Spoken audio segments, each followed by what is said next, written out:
Hello tout le monde et bienvenue sur Changement de Cap.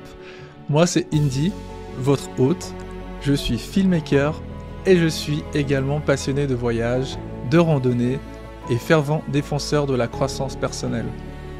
Dans ce podcast, nous partons à la découverte de voies alternatives menant à l'indépendance, l'épanouissement et à un équilibre de vie idéal. Ensemble, nous écouterons des récits de personnes qui ont osé faire le grand saut, nous recueillerons des conseils avisés et nous plongerons dans des réflexions qui résonnent. Que votre but soit de réinventer votre parcours professionnel, de marier passion et carrière ou simplement de mener une vie plus enrichissante, Changement de Cap est là pour vous guider et vous inspirer. Venez, embarquez avec moi dans cette aventure. Hello, bonjour tout le monde, bienvenue dans ce nouveau podcast, nouvel épisode de Changement de Cap. Aujourd'hui, je suis avec Thomas. Hello. Thomas, un super photographe qui a beaucoup de talent, que j'ai eu l'occasion de rencontrer cette année. Exact. On va dire son lifestyle m'inspire, son talent m'inspire aussi. Et je pense que ça peut être cool d'échanger un peu avec lui et pour un peu connaître son parcours, parce qu'il n'a pas toujours été photographe. Non. Et on va parler aussi un peu de lifestyle et tutti quanti. Donc je pense que ça peut inspirer plus d'une personne. Donc voilà, bienvenue Thomas dans ce podcast. Merci. Déjà, merci beaucoup de m'avoir invité. D'être un des premiers invités de Changement de Cap, c'est un honneur. J'ai hâte qu'on puisse discuter ensemble parce que moi aussi, je suis beaucoup inspiré par ce que tu fais. Donc, c'est grave cool d'être ici. Merci beaucoup. Est-ce que tu peux te présenter un peu qui tu es, ce que tu fais et un petit peu ton parcours? Bien sûr. Du coup, je m'appelle Thomas Serrato. Je suis italien et suisse. Et en gros, mon parcours, il est un peu dû au Covid. C'est vraiment le Covid qui a fait changer toute ma vie. Moi, de base, depuis que je suis tout petit, j'avais un seul rêve, c'était de devenir designer automobile. J'aimais le dessin, j'aimais les voitures. Quand tu mettais les deux ensemble, ça faisait ça. Et pour moi, c'était une évidence. Donc, j'ai commencé à le dire, je devais avoir genre 6 ans et demi, 7 ans. Et toute ma vie a été tracée dans ce sens-là. C'est-à-dire que j'ai fait des études scientifiques parce que on m'a toujours dit que dans le design automobile, il y avait de l'aérodynamisme et il y avait des formules physiques. Donc je voulais me préparer, je voulais avoir des bases de physique pour ça. Et en fait, j'ai fait un parcours traditionnel. Donc j'ai fait ma scolarité en Suisse. Ensuite, je suis parti 1 an à l'étranger. On y reviendra. Et quand je suis rentré, je suis allé en Italie faire mes études de design automobile, du coup, dans une université qui faisait un bachelor de design automobile. Il n'y en a pas beaucoup dans le monde, pas beaucoup en Europe. J'ai fini ça en 3 ans. J'ai bossé 1 an en Italie. Ensuite, j'ai bossé 1 an en Allemagne. Et puis, il y a eu le Covid. Et en fait, avec le Covid, j'ai, entre guillemets, tout perdu parce que la boîte dans laquelle je bossais à l'époque, qui est une marque automobile qui s'appelle Honda, a fermé les locaux. Ils ont mis tout le monde au chômage technique. Donc, j'habitais à Francfort à l'époque. Et moi, l'allemand, c'est pas une langue que je parle, c'est pas une culture qui m'intéresse plus que ça. Je me sentais pas vraiment à ma place à Francfort et donc encore moins sans travail, sans rien à faire. Donc je suis rentré à Genève en me disant que le Covid ça allait durer 2-3 semaines. Bon, c'est tout comment ça s'est fini. Et du coup, en fait, j'ai paniqué. Je me suis retrouvé à Genève avec sans travail, sans opportunité de travail parce qu'en Suisse, il n'y a pas de centre de style de design automobile ou yacht parce que je fais aussi des yachts.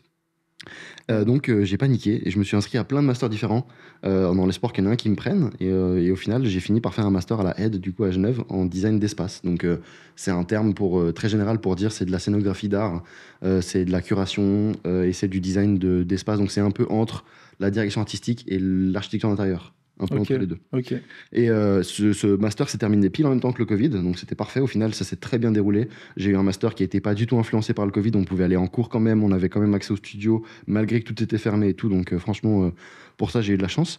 Et en fait, à la sortie du Covid, je me suis retrouvé à avoir un choix à faire, soit retourner dans mon ancienne carrière de design automobile, soit de tester quelque chose de nouveau. Et la photo, ça avait toujours été une passion depuis que j'ai commencé les études de design. Et en fait, je me suis dit, si je le fais pas maintenant, je le ferai jamais.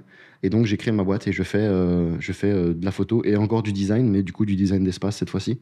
Et c'est comme ça qu'on s'est rencontrés, en fait, parce que sur Genève, il y a quelques créateurs, mais on n'est pas non plus des centaines. Et en fait, je t'avais repéré depuis longtemps. J'adorais ton taf en vidéo. Moi, la vidéo, c'est un truc que je commence à aborder maintenant. Et du coup, beaucoup inspiré par ce que tu fais avec Columbia, etc. Et c'est comme ça qu'on s'est rencontrés. Voilà mon Ouais. parcours en résumé. Ouais, mais c'est cool de connecter justement avec des gens du Mais milieu totalement, et tout comme totalement. toi. Et voilà. Mais juste pour parler un peu du design, du coup, tu as déjà dessiné des voitures et tout Ouais, ouais, j'ai la chance que, ouais, exactement. Donc, quand je bossais avec Lamborghini, j'ai fait ma thèse de bachelor avec Lamborghini. Moi, je me suis spécialisé dans le design automobile. Il y a des spécialisations. Extérieur, intérieur, voilà. Moi, je me suis spécialisé dans ce qu'on appelle le advanced design, donc c'est tout ce qui est conception de prototypes. Donc c'est les concept cars qui vont être présentés dans les salons, etc. Donc j'ai bossé avec Lamborghini pour ça, et j'ai eu la chance aussi de bosser sur d'autres projets qui sont sortis depuis. Et quand je bossais chez Honda, par exemple, j'ai bossé sur la Honda i, qui est une voiture électrique qui roule maintenant aujourd'hui. Donc des fois, c'est marrant de voir la voiture rouler et de dire que moi j'ai bossé sur le capot avant, tu vois, sur d'autres choses. Sérieux? Ouais, c'est assez cool. C'est génial! Ouais, mais en fait, c'était vraiment mon rêve de gosse. Genre vraiment, pour moi, c'était évident que j'allais faire ça toute ma vie, quoi. Ah Et en ouais. fait, quand je me suis retrouvé là-bas, déjà chez Lamborghini, t'as ce côté prestige de la marque qui fait que en fait, t'es traité comme un engrenage. En gros, pour la faire très très court, parce que c'est pas le sujet du podcast, mais en gros, dans le design automobile, il y a des écoles qui sont spécialisées là-dedans, et il y en a pas beaucoup. En Europe, il y en a 3, par exemple. Il y en a une à la Strat à Paris, il y en a une en Allemagne, il y en a et une en Italie. Et chaque année, dans le monde entier, en fait, depuis que moi j'étais designer, il y a eu de plus en plus d'écoles qui ont popé en Asie. Ok. Et donc chaque année, il y avait à peu près 2500 étudiants avec un bachelor en design automobile qui sortaient d'école.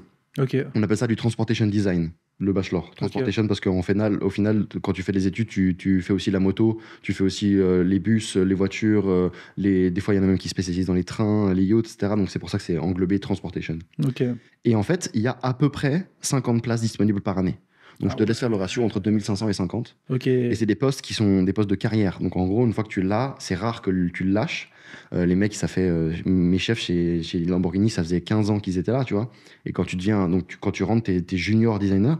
Ensuite, après quelques années, tu deviens senior. Après, si tu as la chance, tu deviens chef de secteur. Donc chef extérieur, chief intérieur, etc., etc. Puis après, tu peux devenir chief global design. Mais ça, c'est des carrières qui sont sur 20, 30, 40 ans, tu vois. Et en fait, du coup, c'est hyper compliqué de trouver sa place. Et une fois que tu l'as, ta place, en fait, on te fait sentir que si t'es pas content, derrière toi, il y a 2000 mecs qui sont prêts à prendre ta place. Exact. Et surtout chez Lamborghini, c'était vraiment comme ça. C'était vraiment...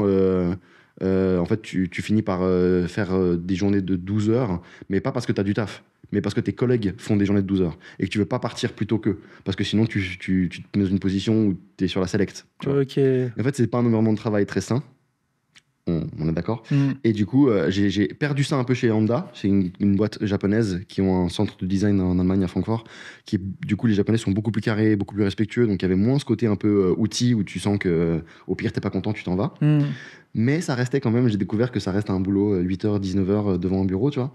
Et même si c'est faire ce que j'aimais, ma passion, dessiner, etc., j'avais d'autres envies.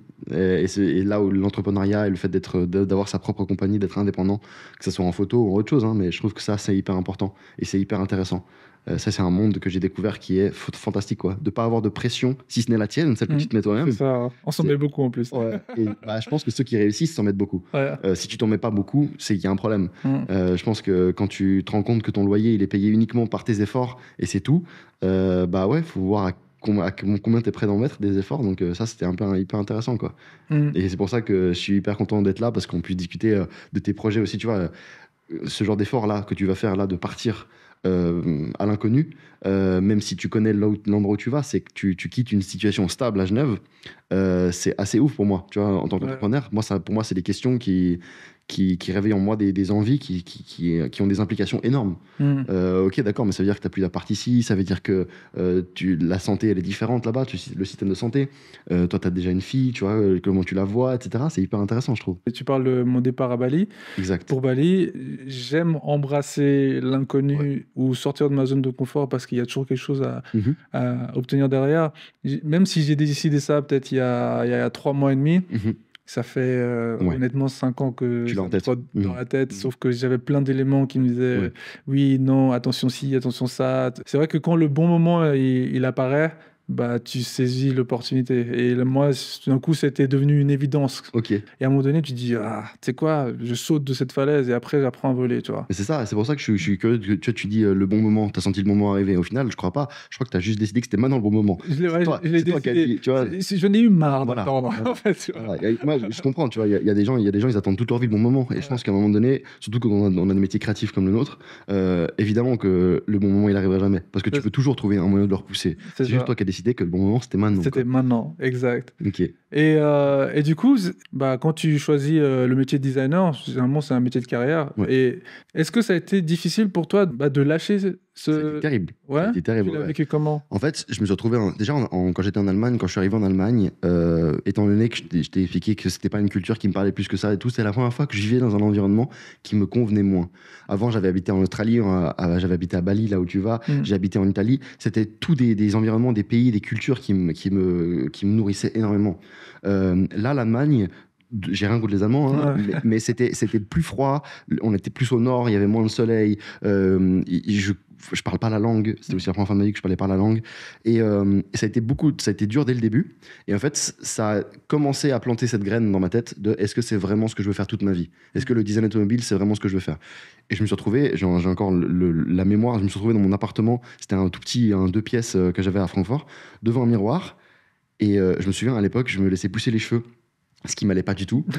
Et je me regardais et j'avais les larmes aux yeux. J'étais là, mais comment est-ce que tu peux être aussi ingrat avec le fait que tu as réalisé ton rêve, genre t'es là où tu voulais être il y a 5 ans et t'es pas content.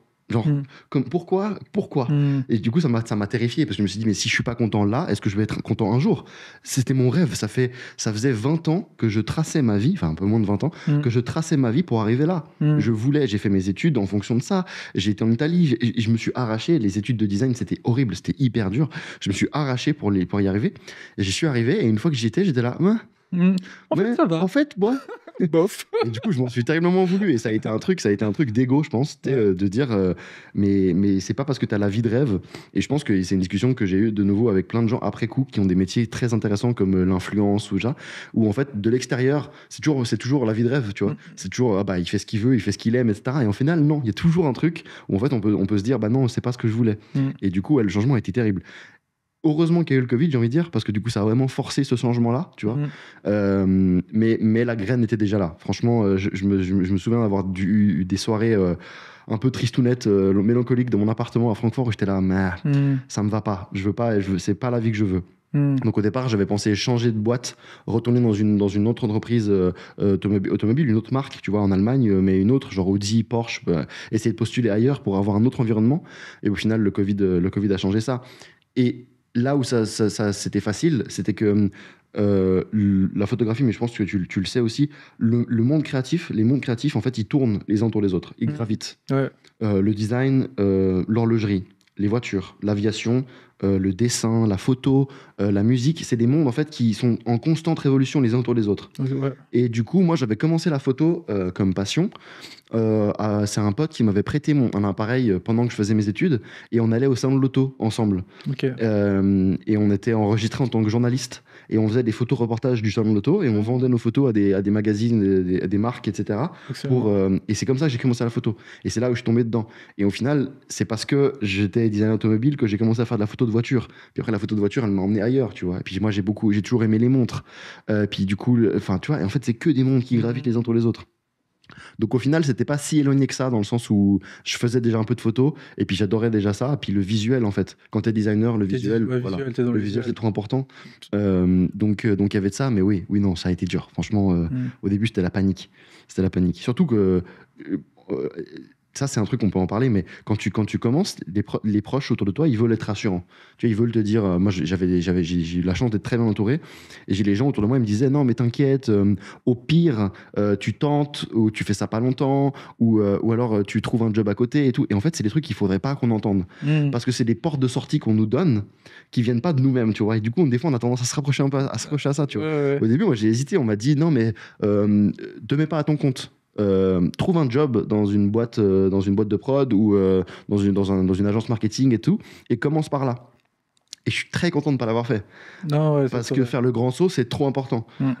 Si tu te plantes, ok, mais il faut pas qu'on te le dise. Si tu le plantes, c'est la vie qui te fera que tu te plantes. Mais si on te dit qu'il y a des portes de sortie, tu risques en fait de te reposer là-dessus. Et en fait, le fait d'avoir sauté d'un coup dans l'indépendance, je pense, en tout cas aujourd'hui, je touche du bois, ça fait 2 ans que je suis indépendant et c'était la meilleure décision. Si j'avais commencé ailleurs, si j'avais commencé autrement, je pense que ça aurait mis peut-être le double de temps à développer les clients que j'ai aujourd'hui, l'énergie que j'y mets, etc. Parce que j'aurais eu autre chose à côté qui m'aurait servi, tu vois. Ouais, bah, je pense que tu as totalement raison parce que moi, vu que j'avais un travail avant, je travaillais comme conducteur au TPG de tramway, j'ai gardé ça comme roue de secours. Ouais. Du coup, tout a pris beaucoup plus de temps parce que j'ai jamais lâché une branche avant de prendre la suivante, tu vois. Bon moment. Donc, toujours ce côté de bon moment, c'est toujours le bon moment. Et je me rappelle franchement d'avoir dit l'année prochaine j'arrête. Ouais. L'année prochaine j'arrête. Jusqu'au jour où tu l'as vraiment fait. Jusqu'au jour où je l'ai vraiment fait. Mais ça a pris plus de temps. Mais la seule différence, c'est que moi j'avais déjà ce travail avec qui était à 100% avant que je parte vivre à Bali. Et ensuite, en revenant, je baissais mon taux. Et je pouvais pas. En fait, j'étais pas tout seul, j'avais un enfant, donc je pouvais pas me jeter dans. C'est évident. Mais j'avoue que faire le grand saut tout de suite, je pense que ça peut aider à aller. Alors, c'est la première année, c'est toujours difficile, c'est ce qu'ils disent, mais au moins ça te force à trouver des solutions. Donc, mais après, bravo, parce qu'il faut quand même avoir le courage. Et puis, c'est pas ton entourage qui va forcément t'aider. C'est clair. Parce que les gens, ils sont plutôt là, genre. Oh, waouh! Mais sérieux? Ah ouais! Mais tu vas faire comment? Ah bon, mais ton vie? Ouais, c'est ça, tu vois. Ça fait mal. Ça fait mal, on dirait qu'on fait du coloriage. Ah bon, tu vis de ça, toi? Ah oui, quand même. C'est ça. Non, mais après, tu vois, genre, c'est évident, c'est facile à dire après coup, mais oui, le grand saut, c'est difficile, et je comprends tout à fait, tu vois, chacun fait comme il veut, et au final, aujourd'hui, je pense que tu peux pas regretter ce que tu as fait. Ça t'a amené où t'en es parce que tu as fait ça comme ça. Moi, j'ai pu le faire parce que j'avais des réserves d'argent et de temps de mon ancien travail, parce que quand j'étais revenu à Genève pour faire mon master, j'habitais chez mes parents, donc pendant 1 an et demi, j'ai pas eu besoin de payer le loyer. Tu vois, ça, c'est que des situations qui font que c'est facile pour moi de dire ça. Faites le grand saut. Mais au final, je crois, j'aimerais croire que si j'avais eu des conditions plus difficiles, je l'aurais quand même fait. Oui. Parce que mes expériences d'avant m'ont appris à justement, et ça je pense c'est un truc dont on peut parler au niveau du lifestyle, ça fait des années et des années et des années que je m'entraîne à prendre des décisions pas agréables. En gros, que ce soit, mais là c'est plus la vie perso que la vie pro, mais en gros, quand je suis parti à l'étranger, j'avais 18 ans, je suis parti de la maison, je suis allé vivre en Australie, et c'était pas un truc que j'avais envie de faire forcément. Juste, on m'avait dit que c'était bien pour moi, et j'ai dit vas-y, ok, je tente. Et ça m'a déclenché un truc dans mon cerveau, où depuis, donc ça va faire bien 8 ans, en fait, je prends régulièrement des décisions que j'aime pas. Là, il y a 2 ans, par exemple, je me suis lancé le défi, pendant 365 jours, tous les 2 jours, j'ai été me baigner au lac. Et j'ai détesté ça. Genre, ça m'a brusqué. Surtout quand on arrive vers octobre-novembre. Et en parallèle de ça, j'ai commencé à faire que des douches froides. Et en fait, les gens, à l'époque, je mettais des stories sur Instagram et les gens me répondaient, mais t'es complètement taré. T'es taré. et je leur répondais honnêtement, oui. Genre, oui, je comprends que ça paraisse taré. Et au final, je le fais pas par plaisir. Je le fais parce que, en fait, alors, il y a plein de très bonnes conséquences pour le corps, pour l'esprit, tout ça, la santé, etc. Mais en fait, je l'ai fait parce que quand tu rentres dans ta douche et que tu mets le pommeau de douche glacé et que tu allumes, en fait, ce que tu fais, c'est que tu entraînes ton cerveau à pratiquer un truc qui sait d'avance qui va pas être bien pour lui. Et ça fait que la prochaine fois que dans ta vie, tu te retrouves devant un choix en Y, donc A ou B, tu vas pas forcément prendre A parce que c'est plus facile. Tu vas peut-être prendre B, même si B te fait mal, parce que tu sais que B est à long terme mieux pour toi. Et entraîner son cerveau à prendre des décisions qui sont pas forcément bonnes au court terme, mais qui au long terme sont intéressantes, ça a changé ma vie. Genre, ça a changé ma vie. C'est hyper intéressant ce que tu dis parce que moi, j'ai eu une passade un moment dans ma vie où il a fallu que j'étais pas bien dans mon corps parce que je sais pas, j'ai des événements. En fait, j'ai vécu un voyage qui m'a un peu bousculé. Et après ce voyage, du coup, j'étais très très fatigué et je commençais à faire des crises d'angoisse. Je ne comprenais pas pourquoi. Et Et puis la solution que j'avais trouvée, c'était... Alors, il y avait la méditation, mais à un moment donné, j'ai lu des trucs sur la douche froide. Mhm. Et je me suis... Enfin, non, c'est un ami qui m'a parlé des Ok. douches froides.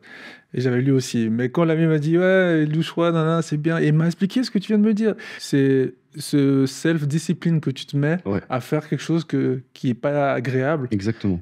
Bah, en fait, là, tu l'as tellement bien expliqué. En fait, tu peux l'appliquer à d'autres situations dans ta vie, en fait. Exactement. Et tu vois, dans nos métiers créatifs, quand on va se lever à 5 h du matin pour aller filmer un lever de soleil, on se lève, on serre les dents, on le fait. Mm. Et en fait, et plus on le fait, plus c'est facile. Ouais. Plus tu t'entraînes à faire un truc que t'aimes pas.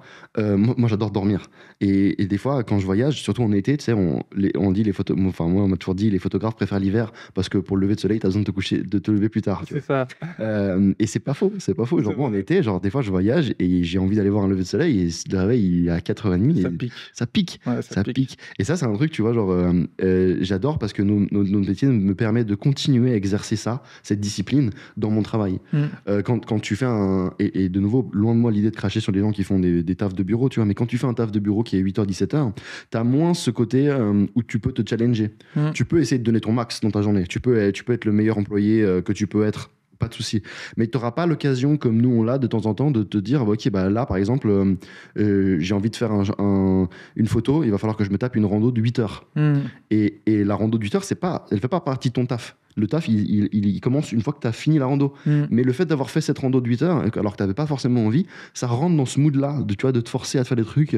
En plus, c'est bon pour la santé. Enfin, franchement. Et du coup, toute ma vie maintenant, j'essaye de faire ça. Mm. Là, fin d'année passée, j'ai couru mon premier semi-marathon. Sans m'entraîner parce que du coup je me suis blessé en fait. Je voulais commencer à courir parce que la course à pied c'est un truc que je déteste Mm. plus que l'eau froide, je crois. Ok. Et en fait il s'avère que je me suis blessé au bras en grimpant. Du coup je peux plus pratiquer la grimpe qui était mon sport favori, et du coup vu que j'ai des projets sportifs pour cette année, j'aimerais faire le Mont Blanc, etc., il fallait que je me maintienne en forme, et donc j'en avais parlé à mon physio, puis mon physio il m'a dit bah il te reste la course à pied ou la natation. Et la natation, je savais que c'était pas pour moi parce qu'il y a trop de préparation. Il faut prendre ton maillot, aller en voiture à la piscine. Ouais, c'est vrai. Alors que la course à pied, tu mets tes chaussures, tu descends, tu vois. Et en fait, c'est ça, moi, j'ai besoin de décisions difficiles, mais qui sont instantes. La douche froide, tu tournes le pommeau, t'allumes, c'est froid. Mm. La course à pied, tu mets tes chaussures, tu descends, c'est froid. En fait, si je me laisse trop de temps À réfléchir. à réfléchir avant, j'abandonne, tu vois. Ah ouais. Donc, et là, maintenant, mon défi personnel toutes les semaines, c'est la course à pied. Je vais courir 2 à 3 fois par semaine. Je déteste ça. Je déteste tout. Ça fait 4 mois que je cours là, du coup. Mhm. Je déteste toujours ça. Les gens, ils m'écrivent sur Instagram. Alors, du coup, maintenant, t'aimes ça? Non. Non, je déteste ça. Mais l'année prochaine, je me suis inscrit pour un marathon parce que je veux me mettre au défi. Mais c'est génial. Juste pour le défi. Même pas pour le plaisir de faire un marathon, juste pour le défi. Juste pour le défi. Mais et ça t'apporte quelque chose de positif. Par Ouais. exemple, le marathon, bah forcément, il va t'apporter de l'expérience. Exactement.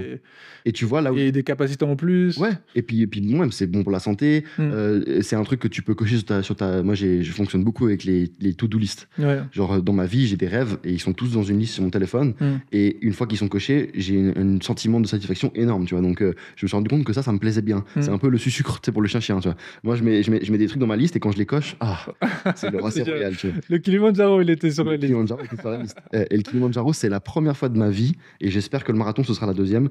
C'est la première fois de ma vie où c'était un rêve tellement fort parce qu'il a allié le physique au mental. Mm. C'est la première fois de ma vie où, en fait, quand je suis arrivé en haut du Kilimanjaro, j'avais jamais donné autant physiquement de ma vie. Genre 7 jours de marche non-stop à coup de 5, 6, 7, 8 heures par jour, 9 heures le dernier jour. Enfin, c'était un truc physique énorme, tu vois, pour moi. Et c'est la première fois de ma vie où tu arrivais en haut et tu avais l'impression d'avoir accompli un truc physique, un défi physique et un défi mental en même temps. Mm. Et ça m'a donné une sensation que j'espère retrouver en faisant un marathon, tu vois. Et je pense que ça, tu peux facilement devenir accro. Mais pour revenir à ce que je disais, là où c'est intéressant, c'est que, tu vois, le marathon, je me suis inscrit vraiment pour le défi. Et il y a pas longtemps, là, il y a 2-3 jours, j'ai dû faire des mails pour la première fois de ma vie pour démarcher une entreprise. Mhm. Et en faisant le mail, et je me suis rendu compte que j'aimais pas ça. J'aimais pas ça parce que ça me met dans une situation un petit peu... tu sais, c'est pas hyper agréable d'aller chercher les clients Mm. parce que tu te mets un peu dans une position inférieure dans le sens « Salut, j'aimerais bien bosser avec vous, etc. » tu vois. Et mon cerveau, il a tout de suite occulté ça. Et je crois que c'est grâce à ce genre d'événement, la course à pied, etc. Parce que justement, il m'a dit, mais mets ton ego de côté. C'est pas grave, fais. T'aimes pas, vas-y, envoie le mail. Une fois qu'il est envoyé, c'est pas grave, tu vois. Une fois que tu as commencé à courir, c'est pas grave. T'y es, ensuite tu vas jusqu'au bout.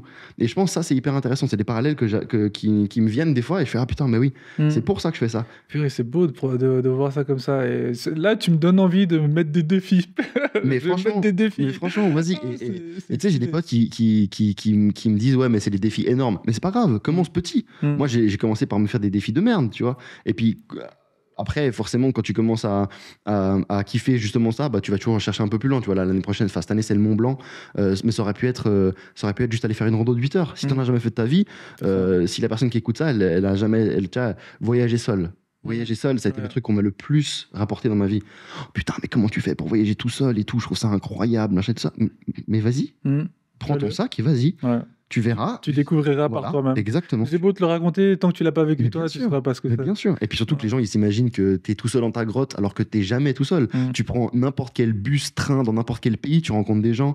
Dans les hostels, dans les backpacks, tu rencontres du monde. Tu n'es jamais seul. Mais les gens, ils ont cette image. Et tant qu'ils ne l'ont pas essayé, et on parlait du grand saut avant, tu vois, tant que tu n'as pas fait ce pas-là et tu n'as pas tenté, tu ne pourras pas savoir. On va continuer de te raconter des trucs, puis tu vas entendre du bien, du mal, du bien, du mal. Du coup, ça va continuer de te faire te torturer.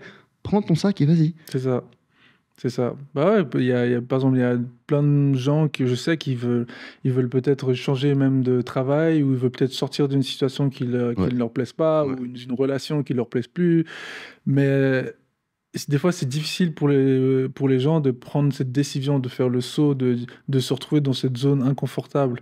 Et je pense que justement, les défis que tu te mets, que tu fais, bah, ça t'entraîne à ça. Parce qu'une fois que tu sais que tu peux prendre des décisions qui sont inconfortables, mais tu sais que derrière, ça va t'amener des choses bien positives, bah, tu seras peut-être plus apte justement à prendre des décisions qui sont importantes même pour ta vie. C'est pas forcément à aller faire une randonnée de 8 heures ou à aller grimper le Kilimanjaro, mais tout simplement dire ok, bah là, je vis cette situation qui me déplaît depuis des années, et je me dis, je repousse à demain, je repousse à après-demain, à la semaine prochaine, et puis finalement, il y a des années, des semaines, des mois, des années qui passent sans que tu fasses quoi que ce soit.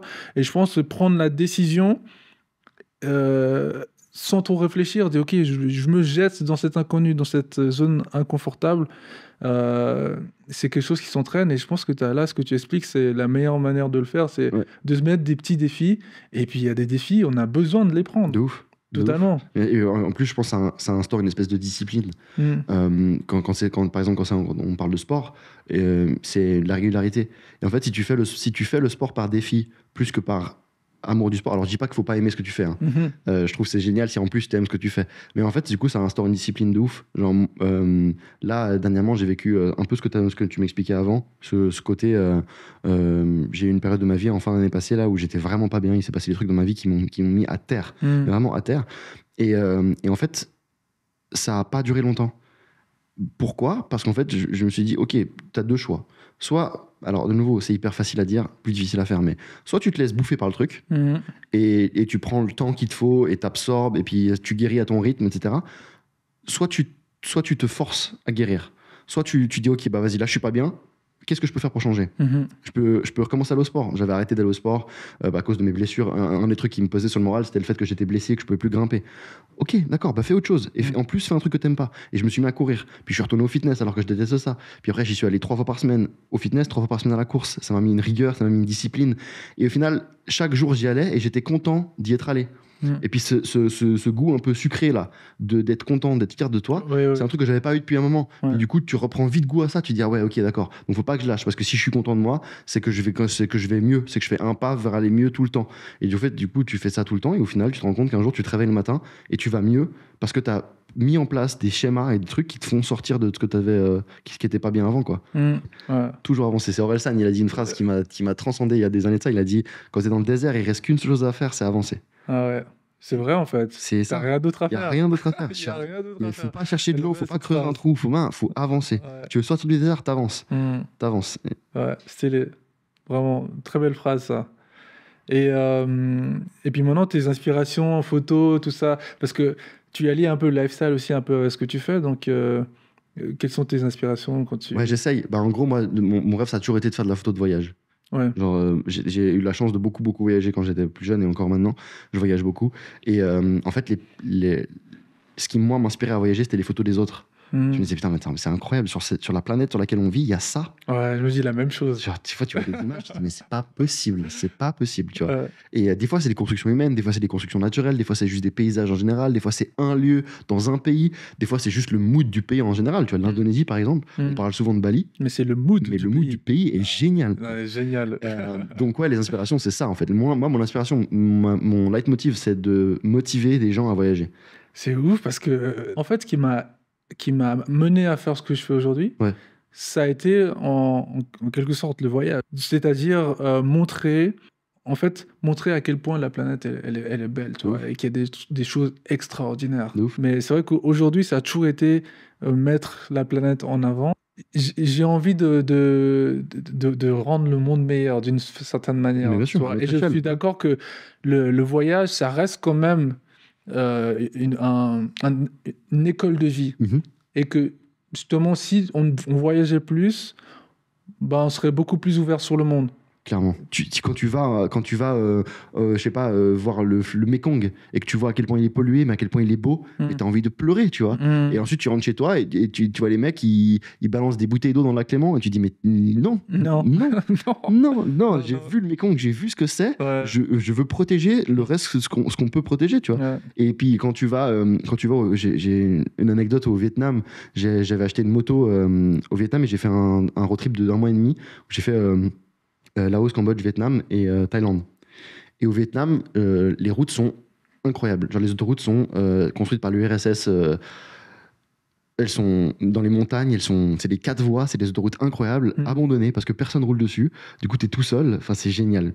Et les routes de Vietnam, quand tu rentres un peu dans les terres, parce que la côte du Vietnam est très connue, Hanoï, tout ça, c'est hyper connu, mais quand tu rentres dans les terres, il y a pas mal de villages assez intéressants à aller voir et les montagnes sont magnifiques.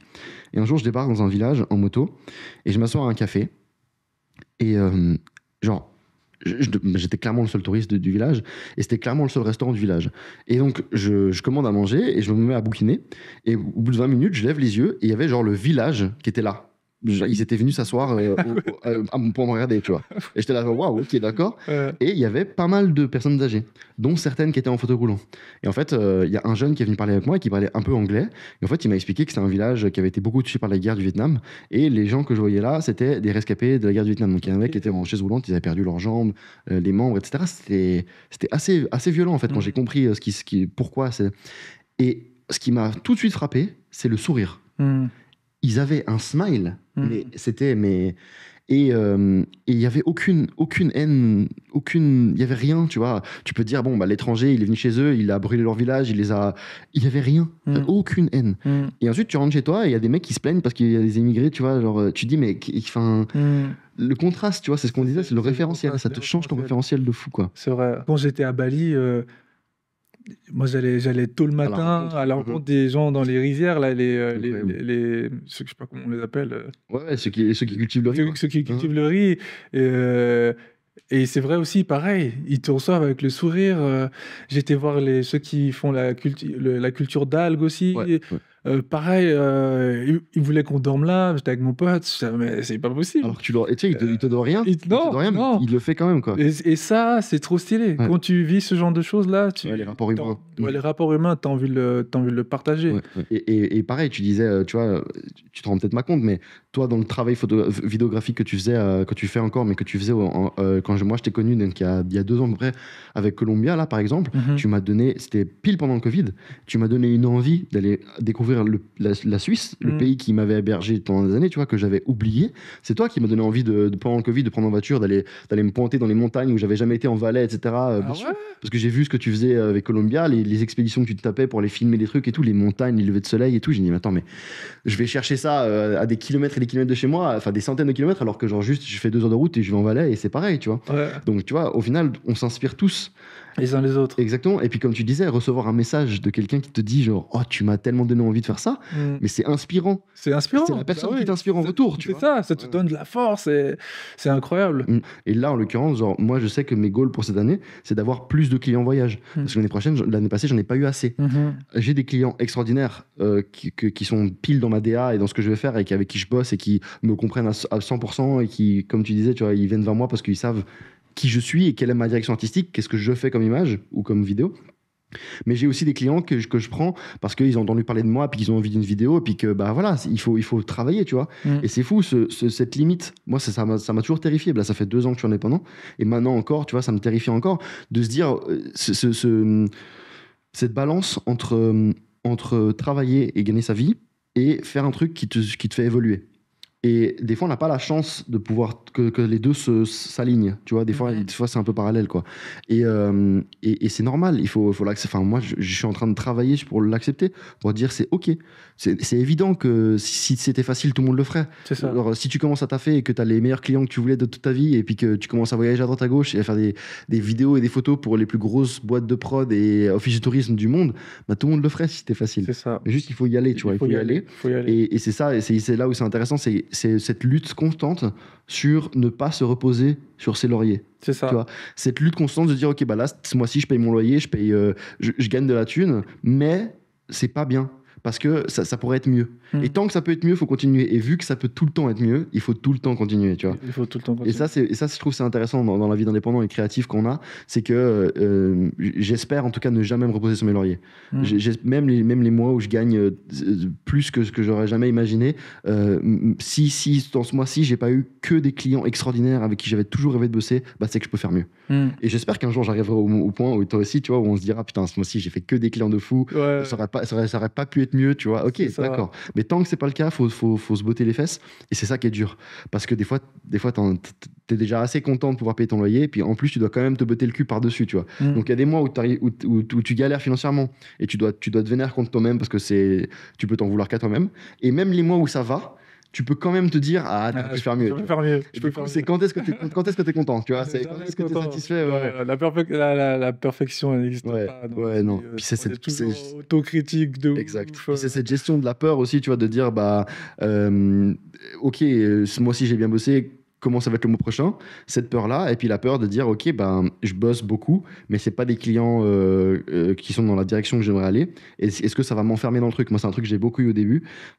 J'ai bossé pour des galeries d'art à Genève, parce que du coup, vu que je suis toujours designer et que je fais encore de la scénographie et de la curation d'art, ça m'arrive du coup qu'il y ait un de mes jobs qui transpire dans l'autre. Donc, par exemple, j'ai fait une expo pour une galerie d'art, j'ai monté l'expo, puis après, ils avaient besoin de photos, donc ils m'ont demandé de faire les photos de la galerie, tu vois. Donc ça, c'est cool. Mais d'un autre côté, tu vois, tu fais les photos, puis c'est pas du tout ce que je veux faire comme type de photo dans ma carrière de photographe. Mais tu le fais parce que c'est de l'argent, parce qu'il faut manger, comme je disais avant. Et puis du coup, il y a cette peur de dire, OK, mais si j'en fais trop des comme ça, en fait, je vais m'enfermer dans une bulle. Puis après, les gens, ils commencent à parler entre eux. Tu vois, les clients parlent entre eux de ce que tu fais. Puis du coup, on te propose que du taf dans ce monde-là. Et du coup, c'est dur, tu vois, de toujours ramener le guidon, tu vois, changer de cap, toujours garder le cap. Je connais ça. Changer le cap, c'est une chose, mais des fois, une fois que tu l'as trouvé, il faut le garder, quoi. Mais je pense que pour moi, c'est ce combat-là. C'est, OK, je dis oui à ce job parce qu'il paye. Là, ça me ramène de l'argent. Mais en fait, c'est pas que lié à l'argent. C'est que finalement, moi, ce que je me dis, c'est au lieu de juger ce que je fais par rapport à ce que je gagne, je préfère de juger ce que je fais par rapport à ce que je vis, en fait. Et c'est là ce qui est en train de changer actuellement. C'est d'où le départ à Bali, tout ça. Le départ à Bali, tout ça, parce que oui, je gagne, mais gagner, c'est pas ce qui me fait vivre. Je veux voir à quel point je gagne. Plutôt à quel point je vis. En fait, c'est ça que je vais comparer. De ouf. Donc, je me suis retrouvé des nuits blanches sur des ordi en train de monter. Et là, je me dis, bon, OK, là, je gagne, mais... Est-ce que je vis?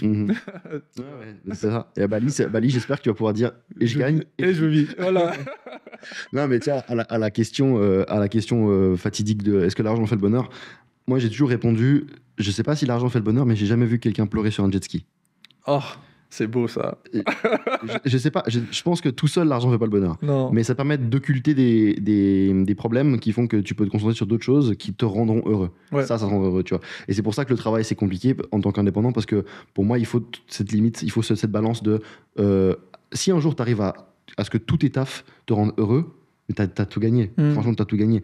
Mais même, tu vois, pour citer dans les proches que tu connais aussi, Nico, même Nico qui a une situation professionnelle établie où vraiment il bosse avec des grosses marques, il a des jobs hyper intéressants et tout, de temps en temps, ça lui arrive de prendre des tafs, soit parce que il sait que c'est des tafs qui ont des opportunités plus tard, ou alors de mise en contact avec d'autres gens, etc. Ou alors juste parce que c'est les expériences qu'il prend comme une expérience. Et ça, c'est un truc que j'ai appris de lui qui est hyper intéressant.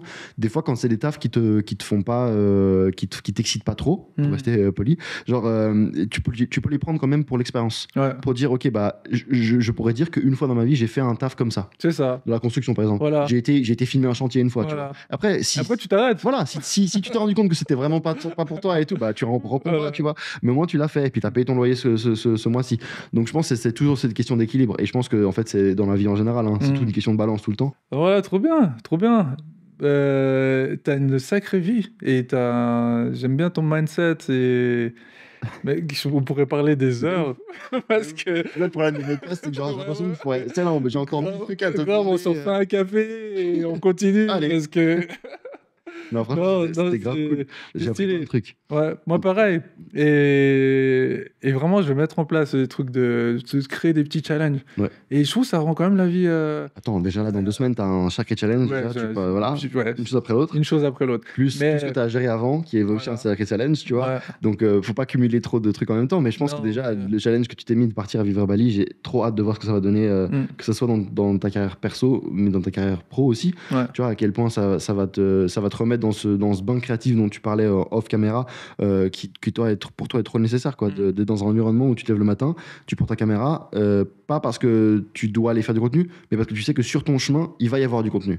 Ça pour moi c'est un truc de ouf, tu vois. Genre c'est pour ça que je pars en montagne, c'est pour ça que on parlait de lifestyle, c'est pour ça que je sors, je bouge beaucoup, parce qu'il y a une différence pour moi entre prendre sa caméra et aller créer du contenu et faire un truc qui est du contenu en lui-même. C'est ça. Tu vois, c'est totalement différent. Et Bali ou n'importe où dans le monde autre que Genève. Et on va pas cracher sur Genève, mais on est d'accord que bon, créer du contenu ici c'est limité, mais Bali, tu vois, tu as envie d'aller faire une balade, de courir, d'aller surfer, etc. Tu prends ton scoot, tu as 1 heure de scoot. Sur les 1 heure de scoot, tu peux t'arrêter 40 fois si tu veux. Il se passera 1000 trucs. Des locaux, des trucs que tu n'as pas. Et c'est parce qu'on change notre environnement. Eux, à Bali, c'est leur vie, donc ils le voient pas de la même manière que nous. Mais changer ton environnement fait que ça te titille créativement différemment. Tu vois, tes sens, ils sont alertés par des choses que tu n'as pas l'habitude. Et d'où l'importance du voyage pour moi. C'est que en perpétuel voyage, quand tu bouges, t'éveilles tes sens continuellement à des nouveaux trucs. Et ça fait que même des fois, je rentre ici et je vois des choses que j'avais pas vues avant. Parce que j'ai éveillé ma vue ou mon ouïe, mon odorat à un autre truc, tu vois. C'est ça, t'as changé tes filtres. Exact. Exact. Et je pense que c'est hyper important de changer les filtres le plus souvent qu'on peut. C'est ça. Et de les faire tourner. Si t'as des filtres que tu sais qui te plaisent, genre la jungle, la montagne, moi je sais que c'est le désert. Moi, le désert dans ma vie, ça a toujours été un truc qui m'a appelé. Genre retourne-y, vas-y, continue tout le temps, des différents déserts, différents lieux et tout, et tu verras que à chaque fois que tu remets le filtre que tu connais, que tu es censé connaître, en fait non. Tu vois des nouvelles choses, tu voyais pas. C'est ça qui est beau. Ouais, c'est hyper important. Et puis félicitations du coup pour le changement de cap, que ce soit le podcast ou alors la vie à Bali. Merci. Et j'ai franchement hâte de voir ce que ça va donner. Et puis bravo aussi pour tout ce que tu fais. Merci beaucoup. Et puis j'espère qu'on pourra se voir à Bali quand tu viendras. Le rêve. Ouais. Ou quand tu rentres ici. Hein. Ouais, exact. Quand tu rentres pour le taf, tu me dis, on se fait un truc, c'est une bouffe. Trop bien. Trop cool. Bon voilà, je pense qu'on peut s'arrêter là-dessus. Avec grand plaisir. C'est un très bel échange. Franchement, c'était cool de parler avec toi. Trop intéressant, et puis j'espère que ça aura plu à nos éditeurs. J'espère aussi, qu'ils ont pris le temps d'écouter, que ça leur a plu, et qu'ils ont appris quelque chose, et que moi j'ai pas trop parlé, je crois que j'ai beaucoup parlé, mais j'espère que ça a été un peu intéressant quand même. T'es là pour ça, c'est mon invité, il faut que tu parles. Non, c'était intéressant, et vraiment je pense que même moi j'ai appris des choses, et là tu m'as même inspiré moi-même. J'espère que je vais être réinvité dans quelques mois, années, pour qu'on fasse l'épisode 2, on voit l'évolution, tu vois, qu'on reparle des mêmes choses avec une différente mindset et tout, ce serait grave. Carrément, je te jure, avec l'évolution et tout. Donc voilà, on vous laisse là-dessus, et puis Bon, bah, je vous retrouve pour un nouvel épisode une prochaine fois. Sur ce, portez-vous bien. À bientôt. Ciao! Ciao.